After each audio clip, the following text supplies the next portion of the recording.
दोस्तों नमस्कार। आप सभी सदस्यों का स्वागत है बी ऑफिसर मेक ऑफिसर्स परिवार में। ज्योग्राफी की क्लास चल रही है। रक्षाबंधन मना लिए साहब, अब ये ज्योग्राफी भी शुरू। 2-3 दिन गैप दिया था ताकि आप लोग रिवाइज कर सकें और रक्षाबंधन पर अपने परिवार के साथ सुकून से आनंद ले सकें। ठीक है, अब ये विंध्यन श्रेणी अपन शुरू करेंगे। बहुत इंपॉर्टेंट टॉपिक है ये विंध्यन श्रेणी। ठीक है, तो इसमें अपन ने को ये समझना है कि विंध्यन श्रेणी क्या है। तो पर्वतमाला टाइप की है और जो इसका विस्तार है वो आपका गुजरात में शुरू होता है, यानी गुजरात से लेकर फिर छत्तीसगढ़ तक ये फैली हुई है। तो गुजरात में, मध्य प्रदेश में इसका अच्छा खासा विस्तार देखने को मिलेगा। ज़्यादातर इसका विस्तार मध्य प्रदेश में ही है। थोड़ा सा इसका एरिया उत्तर प्रदेश में भी पड़ता है, थोड़ा सा इसका एरिया बिहार में भी पड़ता है, और ये फिर छत्तीसगढ़ तक जो है पूरा का पूरा विस्तारित है। कौन? मेरा घर नहीं, विंध्यन श्रेणी। ठीक है, गुजरात, एमपी, यूपी, बिहार, छत्तीसगढ़ में ये फैली हुई है। और अगर थोड़ा सा और डेप्थ में बात की जाए तो इसको मध्य प्रदेश में, किसको? विंध्यन श्रेणी को मध्य प्रदेश में एक स्पेशल नाम से जाना जाता है। और उसमें सॉरी, मध्य प्रदेश गलती से बोल गया, गुजरात में, गुजरात है ना सबसे पहले, तो गुजरात में इसको स्पेशल नाम से जाना जाता है। और गुजरात में जाना जाता है जोबट हिल के नाम से। किस हिल्स के नाम से? जोबट हिल। मध्य प्रदेश में तो इसे विंध्यन श्रेणी कहते ही हैं। मतलब ओवरऑल पूरे हिंदुस्तान में ऐसे विंध्यन श्रेणी कहते हैं, लेकिन गुजरात में अलग लैंग्वेज चलती है तो वहाँ पर इसको जोबट हिल के नाम से जाना जाता है। और बिहार में इसको कैमूर श्रेणी के नाम से जाना जाता है। कैमूर सुना होगा ना आपने, कैमूर नाम। तो बिहार में इसको कैमूर के नाम से जाना जाता है, जबकि गुजरात में इसको जोबट हिल के नाम से जाना जाता है। किसको? विंध्यन श्रेणी को। ठीक है, ये अपन ने समझा। अब देखो, मैं आपको एक फिगर के माध्यम से चीज़ें समझाने की कोशिश करूँगा। ठीक है, जैसे मान लो ये तो आपकी विंध्यन पर्वत श्रेणी हो गई। ठीक है, ये आपका विंध्यन पर्वत श्रेणी हो गई। इसी के नीचे, इसके नीचे साहब ये एक नदी बह रही है, वो है आपकी नर्मदा। ठीक है, ये पूरी नर्मदा घाटी हो गई। नर्मदा मैया की जय जयकारा लग गया साहब। फिर इसी के और नीचे जब तक पता चलेगा तो सतपुड़ा पर्वत श्रेणी है। कौन सी है? सतपुड़ा पर्वत श्रेणी। सुनिए आपने, श्रेणी। ठीक है, सतपुड़ा पर्वत श्रेणी हो गई। और इसके नीचे फिर से एक नदी बहती है, ताप्ती नदी। ठीक है, ताप्ती नदी आपने सुनी भी होगी। तो ये ताप्ती घाटी हो गई। ये आपके दिमाग में अगर ये चित्र है तो आप इससे कई सारे सवालों को सॉल्व कर सकते हो। जैसे विंध्यन और सतपुड़ा पर्वत श्रेणी को कौन सी नदी घाटी अलग करती है? नर्मदा घाटी अलग करती है, ये सवाल निकाल लोगे। या फिर नर्मदा घाटी किन दो श्रेणियों को अलग करती है? तो सतपुड़ा और विंध्यन को करती है। ठीक है, नर्मदा के उत्तर में कौन है? विंध्यन है। नर्मदा के दक्षिण में कौन है? सतपुड़ा है ना। ऐसी चीज़ें निकाल सकते हो। ऐसे ही आप ये निकाल सकते हो कि नर्मदा और ताप्ती के बीच में कौन सी पर्वत श्रेणी है? सतपुड़ा है। या नर्मदा के दक्षिण में कौन सी पर्वत श्रेणी है? सतपुड़ा है। या ताप्ती के उत्तर में कौन सी श्रेणी है? तो सतपुड़ा है। ये सारी चीज़ें आप निकाल सकते हो ईजिली। तो इस फिगर से को आप दिमाग में रखना। ये आपका VNST के नाम से, मैंने तो ऐसे याद कर लिया था। वंश होता ना, वंश, VNSC, VNS वंश, और लास्ट में ये टी से ताप्ती है। मैंने तो ऐसे याद कर रखा था। बाकी आप अपने हिसाब से जैसे आपको सही लगे। मुझे तो ये फिगर पूरा याद है। विंध्यन, नर्मदा, सतपुड़ा, ताप्ती। VN वंश होता ना, वंश, VNS वंश हो गया, और ये टी बस लास्ट में था। तो इस तरीके से आपने याद कर सकते हो आप इसको। ठीक है, तो यहाँ से आप कोई भी क्वेश्चन निकाल लोगे। तो ताप्ती घाटी किसके दक्षिण में है? सतपुड़ा के। ताप्ती के उत्तर में कौन सा है? तो सतपुड़ा है। ठीक है, ये सारी चीज़ें निकाल सकते हो। ऐसे क्वेश्चन आ सकता है कि नर्मदा नदी घाटी और ताप्ती नदी घाटी के बीच में कौन सी पर्वतमाला है? तो सतपुड़ा पर्वतमाला है। ऐसे भी क्वेश्चन आ सकता है कि नर्मदा नदी घाटी और ताप्ती नदी घाटियों के बीच में जल विभाजक का कार्य कौन सी श्रेणी करती है? सतपुड़ा श्रेणी करती है। ठीक है, यहाँ से आप क्वेश्चंस को आंसर निकाल लोगे। और बताओ, रक्षाबंधन बढ़िया बीते? बहना ने भाई की कलाई पे प्यार बांधा है, रेशम की डोरी पे संसार बांधा है। भाई साहब, रील्स देख देख के उस दिन और व्हाट्सएप पे स्टेटस देख देख के मैं भी बड़े आनंद लेता रहा। मैंने भी कहा आज तो पूरे भाई बहन का प्यार एकदम व्हाट्सएप पे, सोशल मीडिया पे निकल निकल के बाहर आ रहा है। और अगले दिन भाई बहन खूब लड़ते भी एक दूसरे की बाल खींच खींच के ना। अच्छा लगता है। ये त्यौहार एक प्यारा त्यौहार है। ठीक साहब, मैं तो छत पे चढ़ गया था कि कोई लड़की मुझे देख ना ले कहीं से भी। मेरी कोई खुद की बहन तो है नहीं, और जो मेरी खुद की कजिन्स हैं बस उन्हीं से मैं राखी बंधवाता हूँ। लेकिन जब खुद की कोई बहन ना हो ना रियल, तो पूरे मोहल्ले की लड़कियाँ आपको भैया मतलब अपनी बहन बनना चाहती हैं। भाई ऐसी तैसी मैं किसी का भाई ना हूँ। अब भाई मैं बचपन से धुआं मचा रहा हूँ, दिल में मेरे इलू इलू चल रही है, मैं उनसे राखी बंधवा लूँ, ऐसा तो ना करूँगा मैं। बहन और भाई के रिश्ते की मर्यादा भी तो होनी चाहिए कि नहीं। पता चला दिल में तो दिल गार्डन गार्डन हो रहा है देख देख के साहब, और वो राखी बांध जाएगी तो फिर समझ रहे हो कि नहीं, पूरा मामला ही खराब हो जाएगा कि नहीं हो जाएगा। मोहल्ले का इश्क है भाई, बचपन से इश्क चल रहा है मोहल्ले में। अच्छा, हर गली में चलता है, एक गली में चलता है, हर गली में चलता है। तो अपन अब आगे बढ़ते हैं। अगली जो है वो कौन सी है, वो है सतपुड़ा पर्वत श्रेणी। ठीक है, विंध्यन श्रेणी में अपने को यही जानना था बस कि विस्तार क्या है, क्या कहते हैं, और ये पूरा हिसाब किताब जो समझ लिया। अगली जो है वो समझते हैं सतपुड़ा पर्वत श्रेणी। सतपुड़ा श्रेणी में बस अपने को यही चित्र याद रखना है। ये मैंने आपको जो वो एक चित्र बना दिया है, ये वाला क्या हुआ, ये आगे क्यों नहीं बढ़ रहा, ये जो चित्र बना दिया है ना ये वाला, इसी से ही आप सतपुड़ा पर्वत श्रेणी का पूरा हिसाब किताब निकाल लोगे। ये ही बैठी यहाँ पे, ऊपर ये है, नीचे ये है, बस सब चीज़ें समझ गए। बस सतपुड़ा पर्वत श्रेणी में आपको इतना और समझना है कि ये ना पश्चिम में पूर्व में सतपुड़ा जो पर्वत श्रेणी है, इसके बारे में थोड़ा सा ये समझना है कि पहले तो ये समझ लेते हैं कि इसकी सबसे ऊंची चोटी कौन सी है। बाकी आपको थोड़ा डिटेल में समझाऊंगा क्योंकि इम्पोर्टेंट है ये। जो सतपुड़ा पर्वत श्रेणी की सबसे ऊंची जो चोटी है वो आपको पता होगी, बहुत फेमस है, धूपगढ़। क्या नाम है उसका, धूपगढ़। धूपगढ़ चोटी सतपुड़ा पर्वत श्रेणी की सबसे ऊंची चोटी है, जो 1350 मीटर की है। कितने की है, 1350 मीटर की। और ये जो धूपगढ़ चोटी है ये महादेव पर्वतमाला पर स्थित है। कौन से पर, महादेव पर्वत पर। ठीक है, तो ये महादेव पर्वत पर है। अभी मैं बताऊंगा आपको महादेव महाकाल के बारे में। ये महादेव पर्वत पर है, कौन सी, धूपगढ़। ठीक है, अलग अलग पर्वत होते हैं ना, सतपुड़ा श्रेणी तो बहुत बड़ी श्रेणी है, ऐसे बहुत बड़ा पहाड़ है, तो अलग अलग पहाड़ों के नाम बांट दिए हैं। तो ऐसे ही जो 3 पहाड़ हैं उनके स्पेशल नाम बांटे गए हैं, और वो पहाड़ हैं आपके पश्चिम से पूर्व की तरफ पूछे गए हैं। पश्चिम से पूर्व की तरफ देखो उन पहाड़ों के नाम क्या हैं। एक का नाम है राजपीपाला। क्या नाम है, राजपीपाला, पहाड़ी का नाम है ये, राजपीपाला की पहाड़ी। एक है आपकी महादेव की पहाड़ी, जो महादेव ये है ना महादेव, एक है आपकी महादेव की पहाड़ी, और एक है आपका महाकाल की पहाड़ी। ये 3 पहाड़ियाँ हैं सतपुड़ा पर्वत श्रेणी की फेमस। 3 पहाड़ियाँ हैं ये, सतपुड़ा पर्वत श्रेणी में ही आती हैं। और पश्चिम से पूर्व अगर इनका क्रम देखा जाए, वेस्ट से ईस्ट इनका सीक्वेंस देखा जाए, तो राजपीपाला की पहाड़ी वेस्ट में है, फिर थोड़ा सा ईस्ट में महादेव है, और सबसे ईस्ट में महाकाल है। ठीक है, महादेव पहाड़ी बीच में है, RMM है, ये पूरी फेमस है, और महादेव बीच में है क्योंकि भगवान है, आराम से बीच में विराजमान है। तो राजपीपाला, महादेव और महाकाल। ठीक है, ये 3 पहाड़ियाँ पश्चिम से पूर्व हैं सतपुड़ा पर्वत श्रेणी की। जो धूपगढ़ पहाड़ी है वो बीच वाली यानी महादेव सीरीज पे पड़ती है, जो सतपुड़ा श्रेणी की सबसे ऊंची चोटी है। ठीक है, ऐसे ही आपने ये जो महाकाल सुनी है, महाकाल, जो महाकाल है इसकी सबसे ऊंची चोटी कौन सी है। महाकाल की जो सबसे ऊंची चोटी है वो भी पूछी गई है। ठीक है, महादेव की सबसे ऊंची चोटी पूछी जाएगी तो कौन सी हो गई, धूपगढ़ हो गई। भाई महादेव पर सबसे ऊंची कौन सी है, धूपगढ़।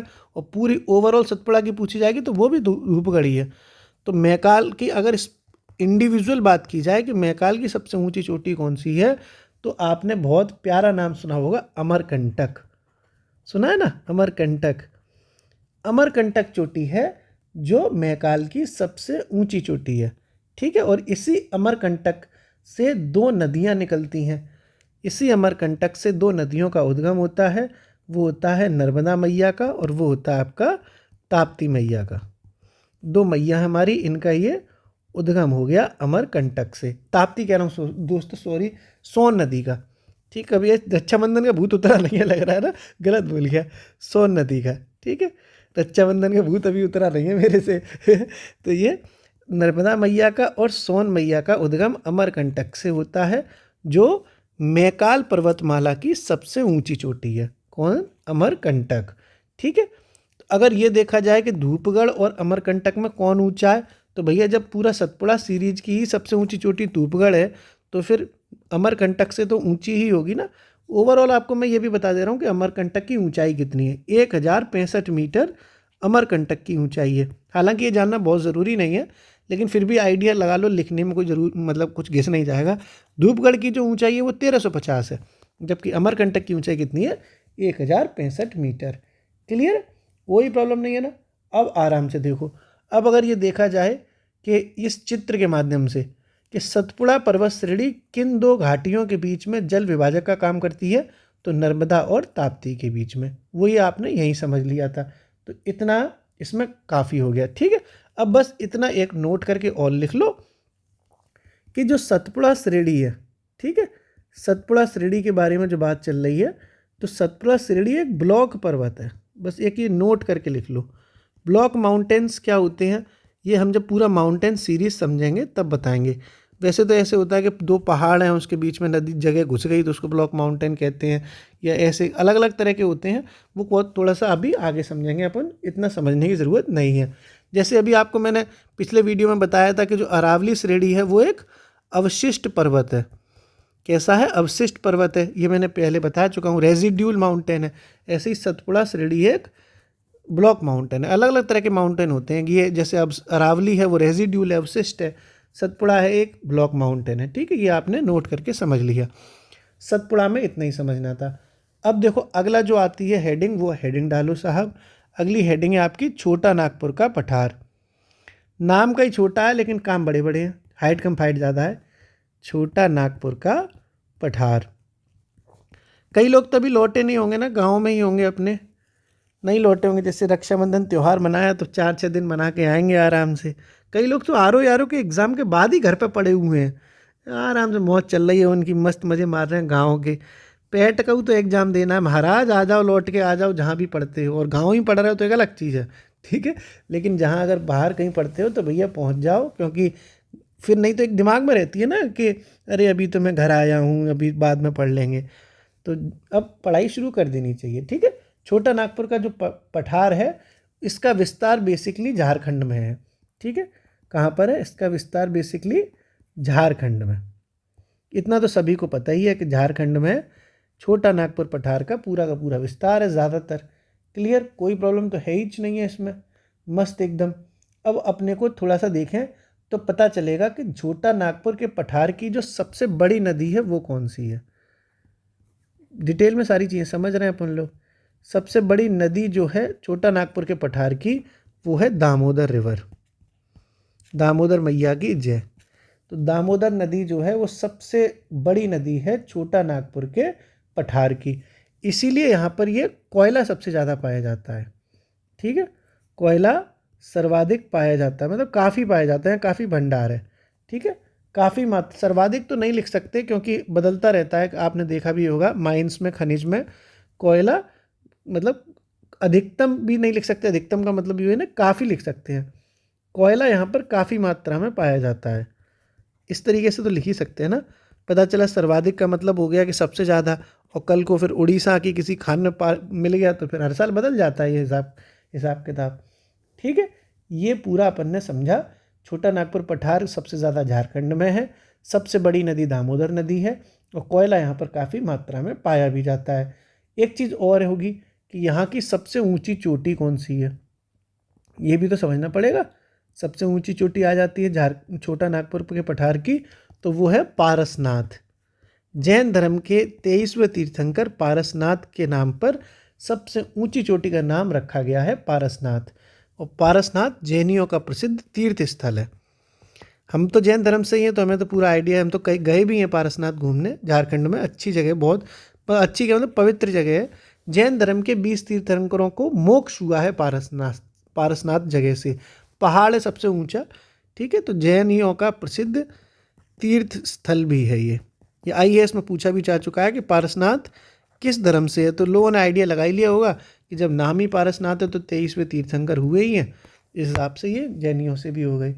यहाँ तक आपने ये बात भी समझ ली। ठीक है, अब देखो और चीज़ें समझते हैं अपन लोग। छोटा नागपुर का पठार अपन ने समझ लिया, अब आगे बढ़ेंगे। आगे जो बढ़ोगे तो पता चलेगा आपको, वो आपको पता चलेगा कि इसी पर यानी छोटा नागपुर के पठार में एक हुंडरू वाटरफॉल भी है। घूमना बहुत अच्छी जगह है। हुंडरू जलप्रपात, वाटरफॉल को जलप्रपात कहते हैं। तो छोटा नागपुर पठार में ही पड़ता है ये हुंडरू वाटरफॉल, और 21 नदी पर है। स्वर्ण रेखा नदी पर, स्वर्ण रेखा नदी पर। हमने जो सक्सेस सीरीज टेलीग्राम पर करवाई थी उसमें हमने सारे वाटरफॉल्स भी कराए थे, तो ये आ गई थी बात, तो आपको बता दी। जो अगली हेडिंग आएगी वो आएगी दंडकारण्य क्षेत्र, दंडकारण्य का पठार। ये बहुत फेमस है, काफ़ी बार पूछा जा चुका है कि दंडकारण्य का पठार मेजरली कहाँ पड़ता है। तो इसका जो मेजर विस्तार है, देखो वैसे तो कोई चीज़ एक राज्य में नहीं पड़ती, मेजर की बात करते हैं तो सर्वाधिक जो इसका विस्तार है वो है छत्तीसगढ़ में। सर्वाधिक विस्तार कहाँ है?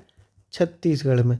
वैसे तो ये उड़ीसा में, मध्य प्रदेश में, महाराष्ट्र में, तेलंगाना में थोड़ा थोड़ा हिस्सा तो है ही हर जगह इसका, लेकिन मेजरली बात की जाए तो बात होगी छत्तीसगढ़ की, क्योंकि दंडकारण्य का जो सर्वाधिक हिस्सा है वो पड़ता है छत्तीसगढ़ में।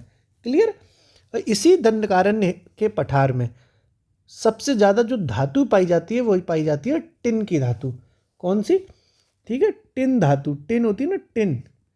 टिन धातु का मतलब समृद्ध भंडार यहाँ पर देखने को मिलता है। समृद्ध भंडार का मतलब है काफ़ी भंडार है यहाँ पर। ठीक है, समृद्ध भंडार पाया जाता है। अगर टिन धातु की बात की जाएगी तो कहाँ मिलेगी ये आपकी?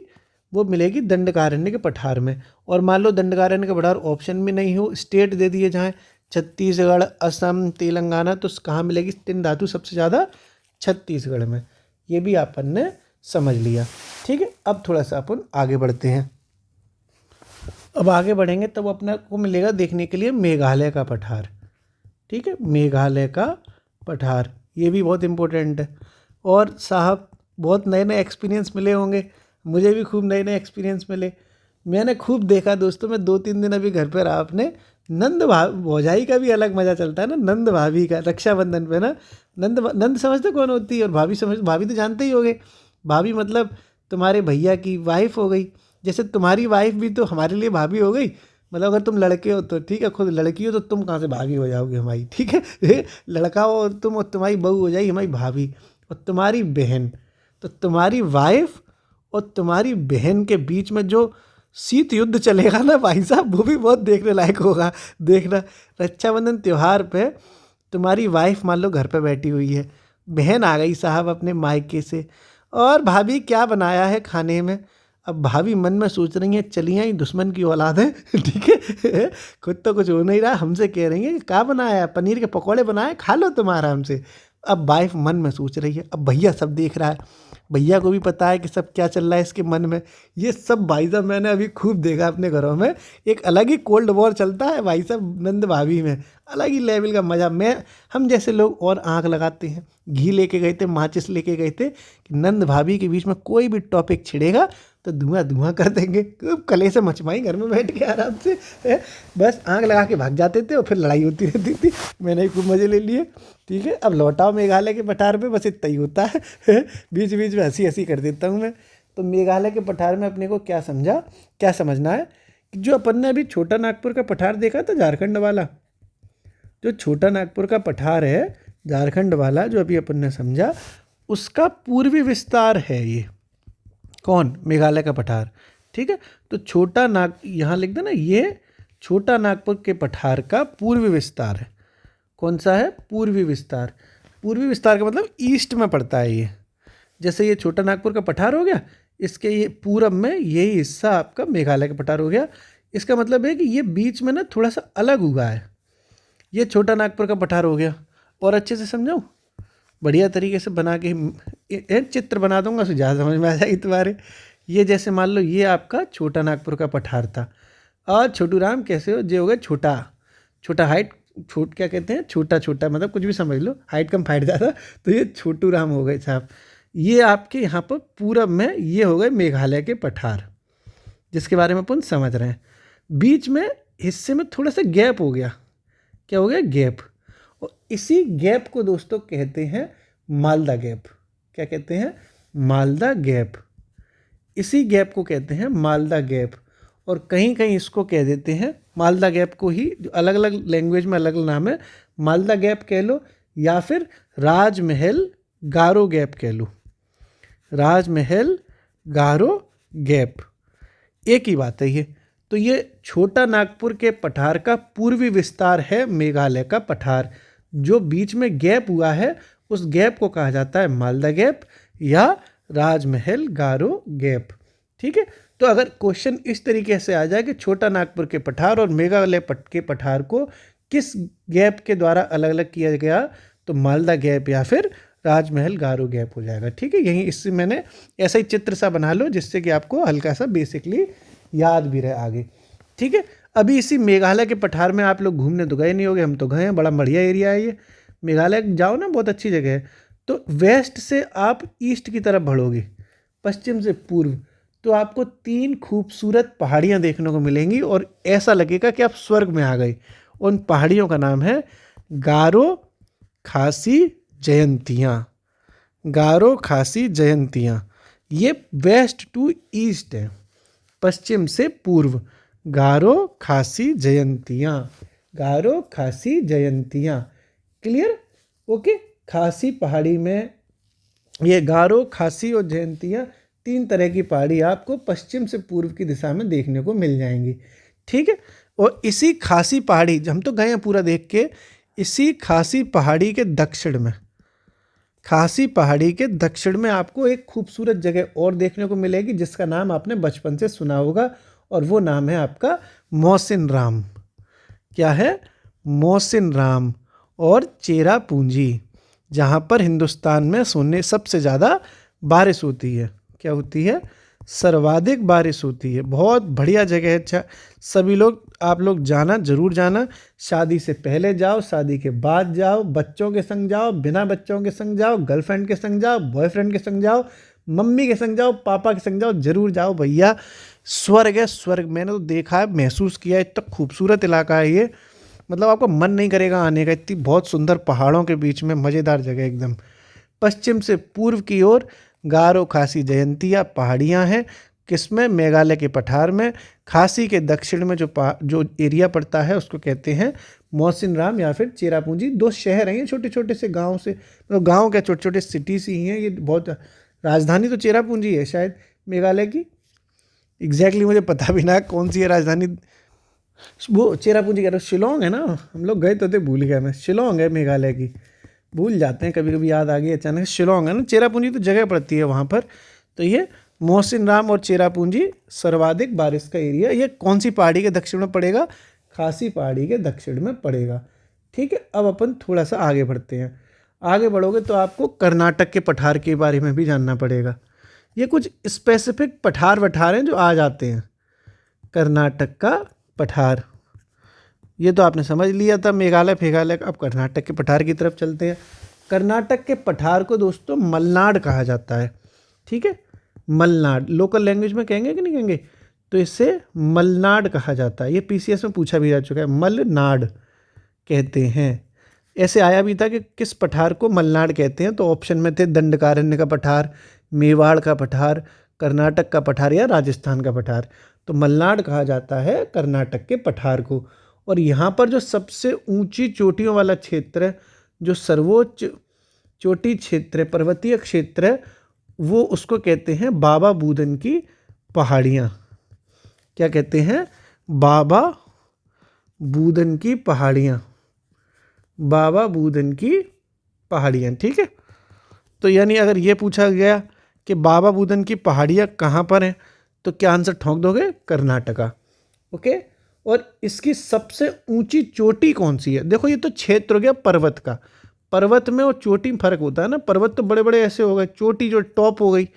तो सब सर्वोच्च चोटी कौन सी है, ये भी आपको जाननी पड़ेगी। तो सर्वोच्च चोटी कौन सी है? चोटी के पीछे चोटी, चोटी के नीचे है तरांदा, तरांदे बीच दिल आ गया। तो सबसे ऊंची जो चोटी है वो है मुल्लनगिरी। क्या है? मुल्लनगिरी। गिरी माने होती पर्वत हो गया। तो मुल्लनगिरी सबसे ऊंची चोटी है किसकी? कर्नाटक के पठार में। ठीक है, उसमें भी बाबा बूदन की पहाड़ियों में स्पेसिफिकली। भाई, कर्नाटक के पठार की सबसे ऊंची चोटी कौन सी? उस कर्नाटक के पठार की सबसे ऊंचा पर्वतीय क्षेत्र हो गया बाबा बूदन। और बाबा बूदन की सबसे ऊंची चोटी कौन सी हो गई? मुल्लनगिरी। तो कर्नाटक के पठार की सबसे ऊंची चोटी कौन सी हो जाएगी? मुल्लनगिरी। क्लियर है? ओके साहब, अब अपन देखेंगे, एक चीज़ और समझनी है कि जो बाबा बूदन की पहाड़ियाँ हैं वो लौह के लिए बहुत फेमस हैं, लोहे के लिए। फेमस है एकदम, लौह के लिए प्रसिद्ध है, आयरन के लिए, ठीक है। तो बाबा बुदन की पहाड़ियों से सबसे ज़्यादा जो खनिज पाया जाता है वो पाया जाता है लोहा। ओके, कोई प्रॉब्लम तो नहीं है। अब अपन आगे बढ़ते हैं। आगे बढ़ने पर अपने को पता चलेगा, वो पता चलेगा आंध्र प्रदेश के पठार के बारे में। आंध्रा का पठार, छोटा मोटा, ये देखो पठारी पठारी का अलग अलग आपको मैंने समझा दिया ताकि आपको कोई भी कन्फ्यूज़न ना रहे किसी भी लेवल पे। आंध्रा के पठार के बारे में अपन समझेंगे तो इसको देखो, आंध्र प्रदेश और तेलंगाना तो अब अलग हो चुके हैं, राज्य तो अलग अलग हो चुके हैं, लेकिन सीमा जो उसकी पठारों की है उसको कोई थोड़े अलग कर देगा भाई। वही जैसे नदी है, नदी को कोई बांट देगा क्या कि गंगा ये उत्तराखंड की गंगा है, ये हिमाचल की गंगा है? नहीं भाई, नदी तो नदी है। तो बाउंड कितनी भी राज्य अलग हो जाए, पठार तो अलग अलग नहीं कर सकता ना कोई। तो इसलिए इसको आंध्र प्रदेश के पठार को तेलंगाना का पठार भी कह देते हैं, ठीक है। नाम बदल रख दिया कि तेलंगाना का पठार भी कह देते हैं ताकि तेलंगाना वाले गुस्सा ना हो। और इसे रॉयल सीमा का पठार भी कह देते हैं। किसको? रॉयल सीमा, रॉयल सीमा, ठीक है। रॉयल सीमा का पठार भी कहते हैं किसको? आंध्रा के पठार को भी कहते हैं। क्लियर? तो आंध्रा के पठार को तेलंगाना का पठार या रॉयल सीमा का पठार भी कहते हैं। तो तेलंगाना का पठार का तो इतना टेंशन नहीं है तुम्हें, लेकिन रॉयल सीमा का पठार पूछ लिया जाएगा कि कौन सा है, तो आंध्र प्रदेश का ही पठार रॉयल सीमा का पठार हो जाएगा, ठीक है। शक्तिमान ही गंगाधर है, वो गंगाधर ही शक्तिमान है। ओके, इसी आंध्र प्रदेश के पठार में दो नदियां हैं। एक नदी है आपकी कृष्णा नदी, ठीक है, एक है आपकी कृष्णा नदी और एक है आपकी गोदावरी नदी। कौन सी? एक है आपकी कृष्णा नदी और एक है आपकी गोदावरी नदी। कृष्णा और गोदावरी नदी की जो बीच में से एक झील निकलती है, इन दोनों के बीच में एक झील है, उसको कहते हैं कोल्लेरू झील। कोल्लेरू झील। तो कोल्लेरू झील कहाँ हो जाएगी? आंध्र प्रदेश में। कहाँ हो जाएगी? आंध्र प्रदेश में। और किन दो नदियों के बीच में हो जाएगी? तो कृष्णा और गोदावरी नदियों के बीच में। क्लियर है? चित्र में इसलिए बना देता हूँ, देखो यही चीज़ मैं लिख भी सकता था, लेकिन लिख लेता तो आप याद करते। अब खोपड़ी पे आपके सामने इतना सुंदर सा चित्र बन गया, मेरा एकदम MF हुसैन लग रहा हूँ मैं, तब इतना जोर का चित्र बनाया मैंने। तो ये कृष्णा नदी और गोदावरी नदी के बीच में जो झील देवी हैं, कौन सी झील देवी हैं? कोल्लेरू झील देवी हैं भैया, कोल्लेरू झील देवी, ठीक है। कोल्लेरू झील देवी किन दो नदियों के बीच में है? कृष्णा और गोदावरी नदियों के बीच में। ओके, और रॉयल सीमा का पठार कैसे कहते हैं? आंध्रा के पठार को, ठीक है। अब अपन थोड़ा सा और आगे बढ़ते हैं। आगे बढ़ने पे अपने को और कुछ पता चलेगा। बढ़िया बढ़िया, आगे बढ़ो साहब, आगे बढ़ो, आगे बढ़ो। आगे बढ़ गए, और बताओ तुम लोग अपनी ज़िंदगी में कब आगे बढ़ोगे? हमारे जब पेज पर पेज आगे बढ़ते चले जा रहे हैं, तुम भी अपनी ज़िंदगी में आगे बढ़ रहे हो कि नहीं बढ़ रहे? बढ़ना है, बहुत आगे बढ़ना है, ठीक है। अब चलो थोड़ा सा आगे बढ़ते हैं साहब। अब अपन आगे देखेंगे तो आगे जो टॉपिक मतलब हेडिंग मिलेगी वो मिलेगी दक्षिणी पर्वतीय क्षेत्र।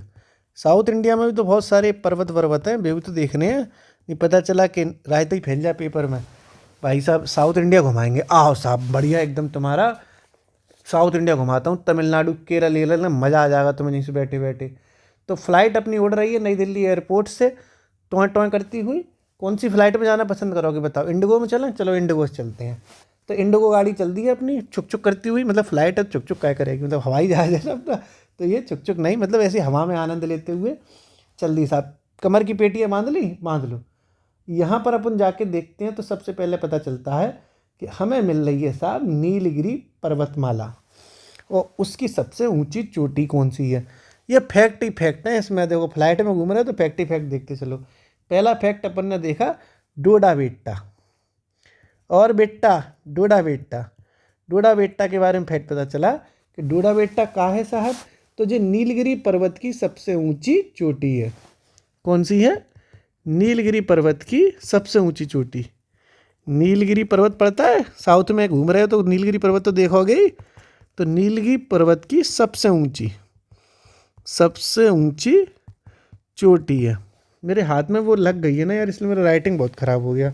मेरा एक्सीडेंट हो गया था अभी 8-10 दिन पहले, मैंने आपको बताई तो थी एक वीडियो में। तो मेरा हाथ सही नहीं है, अंदरूनी चोट आई है उसमें, मतलब हाथ लिख नहीं पा रहा हूँ मैं ठीक से। आगे बढ़ते हैं अपन। तो अपन ने पता करा कि नीलगिरी पर्वत की सबसे ऊंची चोटी कौन सी है, वो है डोडा बेट्टा। और इसी की सब सेकंड ऊंची चोटी कौन सी है, ठीक है, सेकंड ऊंची चोटी क्या कहते हैं, सेकंड हाईएस्ट। सेकंड हाईएस्ट कौन सी है साहब नीलगिरी की, उसका नाम है माँ कुर्ती। माँ कुर्ती, ठीक है, माँ की कुर्ती है, माँ कुर्ती सेकंड हाईएस्ट चोटी है। ओके।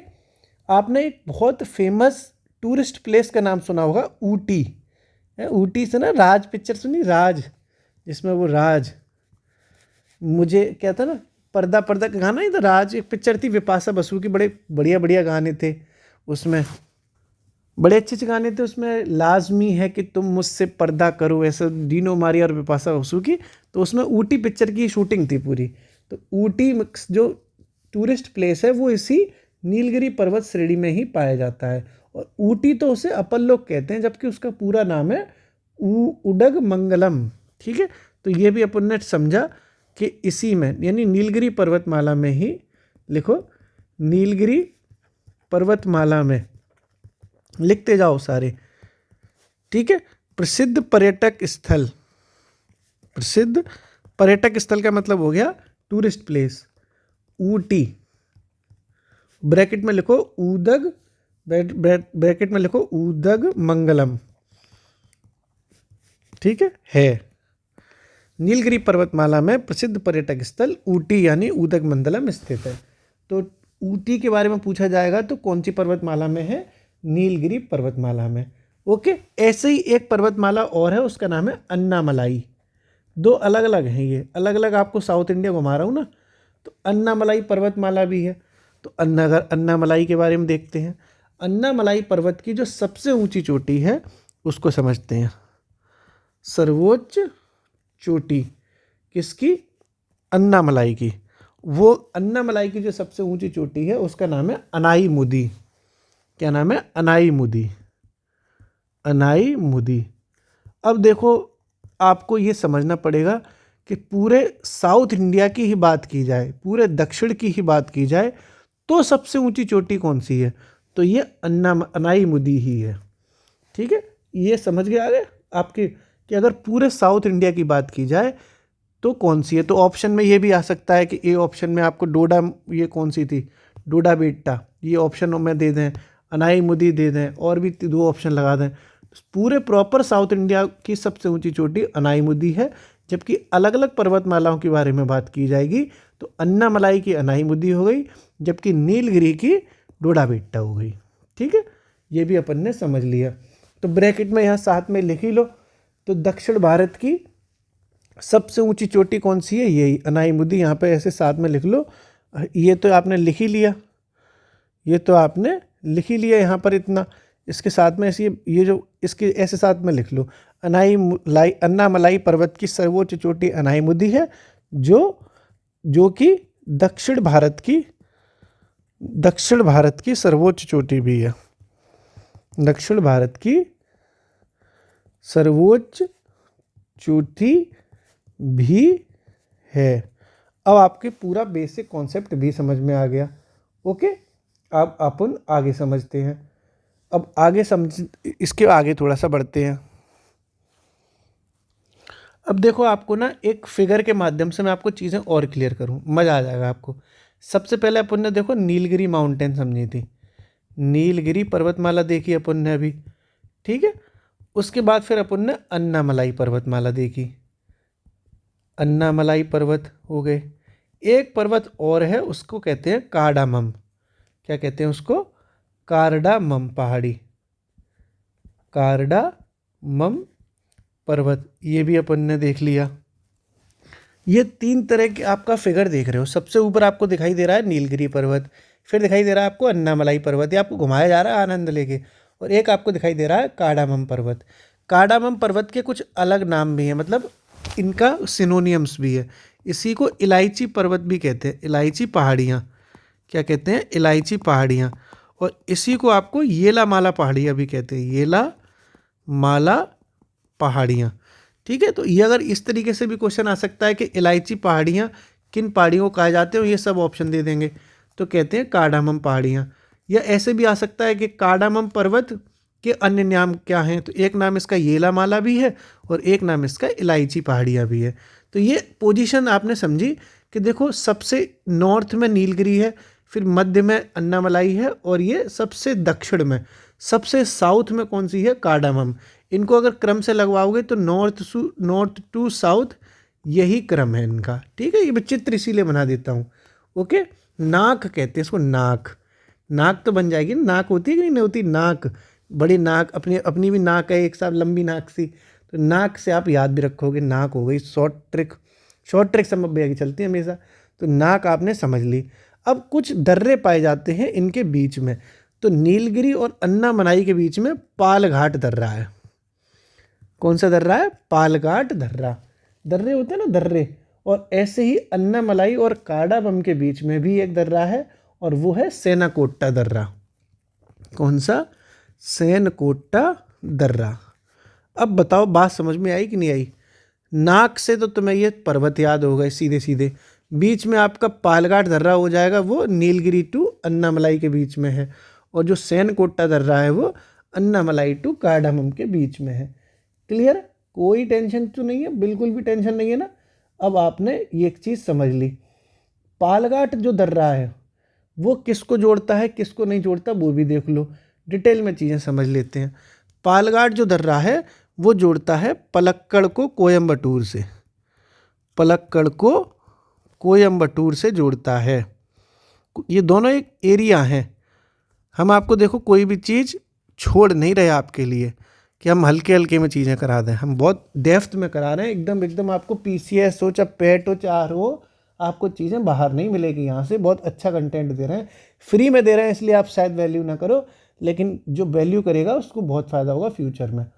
ठीक है, और जो सेनाकोट्टा दर्रा है वो किस किस को जोड़ता है, तो सेनकोट्टा दर्रा जोड़ता है तिरुवनंतपुरम और मदुरई को। ये किसको जोड़ता है, तिरुवनंतपुरम एक जगह है केरल में है ना, केरल की राजधानी है तिरुवनंतपुरम, तिरुवनंतपुरम और मदुरई को जोड़ता है। लिख दिया। ऐसे आप फिगर बना लो जिससे आपको सारी चीज़ें बेसिकली दिमाग में घुस जाएं। नीलगिरी, ये नाक से तो आपने पर्वत देख ली है। कार्डामम को येलामाला और इलायची भी कहते हैं। अन्नामलाई ये सारी आपने नाक से समझ ली। इन दोनों के बीच में देखो पालघाट है जो पलक्कड़ को कोयम्बटूर से जोड़ता है, और इन दोनों के बीच में सेनकोट्टा है जो तिरुवनंतपुरम को मदुरई से जोड़ता है। यहाँ तक आपकी बात बहुत अच्छे से समझ में आ चुकी होगी। ठीक है ना। अब देखो कुछ पर्वतमाला और हैं जो अलग अलग राज्यों में पाई जाती हैं। उन अलग अलग राज्यों में पाई जाने वाली पर्वतमालाओं के नाम याद करते हैं अपन लोग। एक तरफ हो गया पर्वत और एक तरफ हो गया राज्य। ठीक है, पर्वत हो गया एक तरफ हो गया राज्य। क्लियर है। अब अपन आगे समझते हैं कौन कौन से पर्वत की बात हो रही है। सबसे पहले अपन ने देख लिया नीलगिरी पर्वत। कौन कौन सा, नीलगिरी पर्वत। नीलगिरी पर्वत पाया जाता है केरल और तमिलनाडु की सीमा पर, केरल तमिलनाडु दोनों जगह। ओके, नीलगिरी केरल तमिलनाडु दोनों जगह है। ऐसे अपन ने देखा था अन्नामलाई। अन्नामलाई कहाँ पर है, वो भी केरल और तमिलनाडु दोनों जगह है। ओके, ऐसे अपन ने देखा अभी कार्डामम, जिसको अभी इलायची या येलामाला के नाम से भी जानते हैं, ये भी केरल और तमिलनाडु दोनों जगह है। ओके, अब देखो आगे कुछ पहाड़ियाँ हैं, जैसे पालनी की पहाड़ी। पालनी की पहाड़ियाँ पाई जाती हैं तमिलनाडु में। कहाँ पर, तमिलनाडु। पालनी की पहाड़ियाँ कहाँ पाई जाती हैं, तमिलनाडु में। ओके, ऐसे ही है अपना शेवराय की पहाड़ियाँ। शेवराय की पहाड़ियाँ कहाँ पाई जाती हैं, तमिलनाडु में। ठीक है, पाला शेर दोनों, पाला शेर, ऐसे आप तमिलनाडु में शेर पाल लिया। ओके, ऐसी एक पहाड़ी है जवादी की पहाड़ियाँ, जवादी, द होगा द, जवादी। जवादी की पहाड़ियाँ भी तमिलनाडु में है। ये बढ़िया बात है कि तमिलनाडु में ही आपका पालनी, तमिलनाडु में ही आपका शेवराय, और तमिलनाडु में ही आपका जवादी है ना। पाले हुए शेर का जबड़ा, ऐसे मैंने याद किया था, मतलब मुझे ऐसे याद नहीं हो रही थी, तो मैं तो अपनी ट्रिक बना लेता हूँ, मुझे बहुत बार ट्रिक फिर रिवाइज कर लेता हूँ, मुझे याद हो जाती है। पाले हुए शेर का जबड़ा तमिलनाडु में है पाले हुए शेर का जबड़ा तमिलनाडु में है। ओके, बाकी ये दो पहाड़ियाँ और हैं, वो भी देख लेते हैं अपन। और एक हमने इसकी शॉर्ट ट्रिक डाली है पहाड़ियों की, जो यूट्यूब पर हमारी शॉर्ट ट्रिक की सीरीज चल रही है उसमें हमने डाला था तमिलनाडु और आंध्र प्रदेश की पहाड़ियों का उत्तर से दक्षिणी क्रम, वो देख लेना, क्लियर हो जाएगा मामला पूरा। वो ट्रिक विरिक जरूर देखते रहना, हमारे 2-2 3-3 मिनट के सीरीज आते हैं, उससे आपको फ़ायदा हो जाएगा। ओके, बाकी 3 पहाड़ियाँ और हैं वो भी मैं यहीं साथ में लिख देता हूँ। पालकोंडा, वेलीकोंडा, पालकोंडा हो गया, वेलीकोंडा, ये कोंडा है, ठीक है, कोंडा कोंडा, और एक नल्ला मलाई, नल्ला मलाई। ये तीनों की तीनों पहाड़ियाँ आंध्र प्रदेश में पाई जाती हैं। कहाँ पर? आंध्र प्रदेश में। ओके, तीनों की तीनों पहाड़ियाँ आंध्र प्रदेश में हैं। इस तरह से दोस्तों ये पूरा का पूरा टॉपिक ख़त्म होता है आराम से। हम एक बार आपको रिवाइज भी करा दें, और रिवाइज कराने से पहले आप कमेंट बॉक्स में आंसर दो।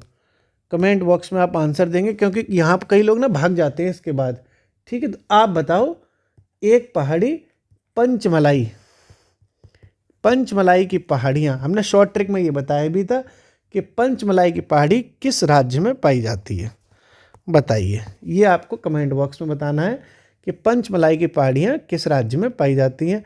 एक ये बहुत बड़ा टॉपिक था जो हमने आज कंप्लीट कराने की कोशिश करी, और हम ये कोशिश करते हैं कि आपको साथ में याद भी होता रहे। फिर से रिवीजन करते हैं। सबसे पहले अपन ने विंध्यन श्रेणी के बारे में समझा था।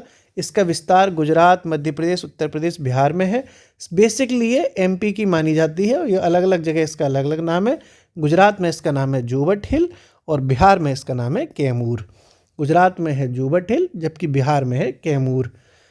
ये हमने फिगर बनवाया था, ये आपका वंश से याद कराया था, वंश टी, तो विंध्यन श्रेणी, फिर नर्मदा घाटी, फिर सतपुड़ा श्रेणी और टी से ताप्ती। कौन किसके बीच में, यहाँ से आप निकाल लोगे। सतपुड़ा की सबसे ऊंची जो चोटी है वो धूपगढ़ है जो 1350 मीटर की है। सतपुड़ा पे धूप पड़ रही है भैया, धूप पड़ ले रहे हैं महादेव साहब, ठीक है, हर हर महादेव। ओके, तो महादेव पर्वत की सबसे ऊंची चोटी भी धूपगढ़ है जो कि सतपुड़ा श्रेणी का ही हिस्सा है। पश्चिम से पूर्व अगर लगाया जाएगा तो राम के नाम से आपको याद करा दिया था, तो राजपीपाला, महादेव और मैकाल। महादेव मध्य में विराजमान है। मैकाल की सबसे ऊंची चोटी है अमरकंटक, और यहीं से 2 निकलती हैं नदियाँ, एक निकलती है नर्मदा मैया, एक निकलती है सोन मैया। सतपुड़ा पर्वत श्रेणी एक ब्लॉक पर्वत श्रेणी है। छोटा नागपुर के पठार की बात करी थी अपन ने, ये झारखंड में पूरा विस्तारित है। सबसे बड़ी नदी इसकी कौन सी है? दामोदर नदी। कौन सी नदी है? दामोदर नदी। कोयला यहाँ पर काफ़ी मात्रा में पाया जाता है, कोयला यहाँ पर काफ़ी मात्रा में पाया जाता है। और इसकी जो सबसे ऊंची चोटी है वो है पारसनाथ, जय जय पारसनाथ, जो कि जैनियों का प्रमुख तीर्थ स्थल है और 23वें तीर्थंकर हैं जैन धर्म के पारसनाथ। ओके, इसी पारसनाथ से 20 पर्वत, मतलब 20 जो जैन तीर्थंकर हैं उनको निर्वाण यानी मोक्ष की प्राप्ति हुई थी, इसीलिए ये तीर्थ स्थान जैनियों का प्रसिद्ध है। हुंड्रू वाटरफॉल छोटा नागपुर पठार में पड़ता है। इसका मतलब है हुंड्रू वाटरफॉल कौन से स्टेट में पड़ेगा? झारखंड में पड़ेगा, जो स्वर्णरेखा नदी पर है। कौन सी नदी पर है? स्वर्णरेखा नदी पर। फिर अपन ने ये दंडकारण्य का पठार समझा था, जिसका विस्तार सबसे ज़्यादा है छत्तीसगढ़ में, जहाँ पर टिन धातु सबसे ज़्यादा पाई जाती है। कौन सी? टिन। कहाँ पर? छत्तीसगढ़ में, दंडकारण्य का पठार। फिर अपन ने मेघालय का पठार के बारे में समझा कि ये छोटा नागपुर के पठार और मेघालय पठार के बीच में जो मालदा गैप है वहाँ से ये अलग अलग हुआ, यानी ये छोटा नागपुर के पठार का पूर्वी विस्तार ही है। कौन? मेघालय का पठार। और कौन से गैप से अलग होता है? मालदा गैप से, जिसको राजमहल या गारो गैप के नाम से भी जानते हैं। राजमहल गारो गैप के नाम से भी जानते हैं। इस मेघालय के पठार में 3 पहाड़ियाँ बहुत फेमस हैं, जिसको पश्चिम से पूरब में लगाएंगे तो ये आपकी गारो खासी जयंतियाँ। कौन सी? गारो खासी जयंतियाँ। जिसमें दक्षिण में जो खासी पहाड़ियाँ, 3 अलग अलग पहाड़ियाँ हो गई गारो खासी जयंतियाँ। खासी के दक्षिण में ही मोहसिन राम और चेरापूंजी पड़ते हैं, जहाँ पर हिंदुस्तान की सर्वाधिक बारिश होती है। फिर अपन ने कर्नाटक का पठार देखा। कर्नाटक के पठार को क्या कहते हैं? मलनाड। क्या कहते हैं? मलनाड। तो मलनाड कौन से पठार को कहेंगे? कर्नाटक के पठार को। सर्वोच्च पर्वतीय क्षेत्र अगर कर्नाटक के पठार का है तो वो है बाबा बूदन की पहाड़ियाँ। कौन है? बाबा बूदन की पहाड़ियाँ, जो कौन से खनिज के लिए फेमस है? लोहे के लिए। किसके लिए? लोहे के लिए। और कर्नाटक के पठार की जो सबसे ऊंची चोटी है वो है मुल्लनगिरी। कौन सी है? मुल्लनगिरी। फिर अपन ने आंध्रा का पठार देखा। आंध्रा के पठार को तेलंगाना का पठार या रॉयल सीमा का पठार भी कहते हैं। कौन सा कहते हैं? रॉयल सीमा का पठार भी कहते हैं। और ये चित्र आपको याद था, कृष्णा और गोदावरी, इसके बीच में है कोल्लेरू झील। तो कोल्लेरू झील कहाँ पड़ेगी? आंध्रा के पठार में। इसका मतलब आंध्र प्रदेश में पड़ेगी। कहाँ पड़ेगी? आंध्र प्रदेश में, जो कृष्णा नदी और गोदावरी नदियों के बीच में स्थित है। कौन सी झील है? कोल्लेरू झील। फिर अपन ने साउथ इंडिया के सभी माउंटेन्स घुमा दिया आपको बैठे बैठे यहाँ पे। तो सबसे पहले अपन ने नीलगिरी पर्वत घूमा, जिसकी सबसे ऊंची चोटी थी डोडा बेट्टा, और सेकंड हाईएस्ट कौन सी थी? माकुर्ती। कौन सी? माकुर्ती। फिर नीलगिरी पर्वतमाला में सबसे प्रसिद्ध आपको हमने टूरिस्ट प्लेस भी घुमा दिया, उसका नाम था ऊटी। ऊटी में आपकी उदगमंडलम, इसी नाम से ऊटी तो अपन लोग कहते हैं, जबकि रियल नेम क्या है? उदगमंगलम। फिर अपन ने अन्नामलाई माउंटेन्स घूमी, जो जिसकी सबसे ऊंची चोटी है अनाई मुदी। अनाई मुदी। और अनाई मुदी कितने मीटर की है? 2600 के आसपास की है। कितने की है? 2695 मीटर की है ना, 2695 मीटर। ये भी अपन ब्रैकेट में लिख लिया। 2695 मीटर की जो अनाई मुदी है, वो अनामलाई की तो सबसे ऊंची चोटी है ही, ओवरऑल पूरे साउथ इंडिया की यानी दक्षिण भारत की सबसे ऊंची चोटी पड़ती है। कौन सी? अनाई मुदी। फिर अपन ने ये चित्र समझा था नीलगिरी अन्नामलाई कार्डामम नाक से। नाक अपन ने देखा, इन दोनों के बीच में पालघाट दर्रा है, जो पलक्कड़ को कोयम्बटूर से जोड़ता है। पालघाट दर्रा किसको जोड़ता है? पलक्कड़ को कोयम्बटूर से।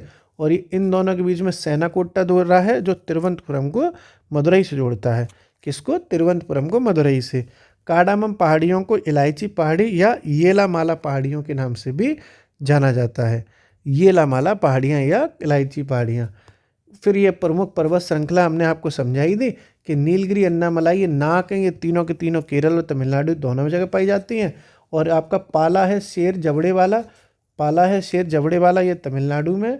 बाकी कोंडा पोंडा लोंडा ये सारे सब आंध्र प्रदेश में है। आपको ये बताना है कमेंट बॉक्स में कि पंचपलाई पहाड़ियाँ किस राज्य में है। हंसते रहिए, पढ़ते रहिए, मुस्कुराते रहिए। संभव भैया की दुनिया में आपको रटने की कोई टेंशन नहीं है, क्योंकि संभव भैया खुद ही पूरी कोशिश करते हैं कि आपको ऐसी स्माइल मारते हुए रटाएं कि सब आपको याद रहे। ठीक है? फूलों का, तारों का, सबका कहना है 1000 में कोई मेरी बहना नहीं है। ठीक है? ओके, शुक्रिया।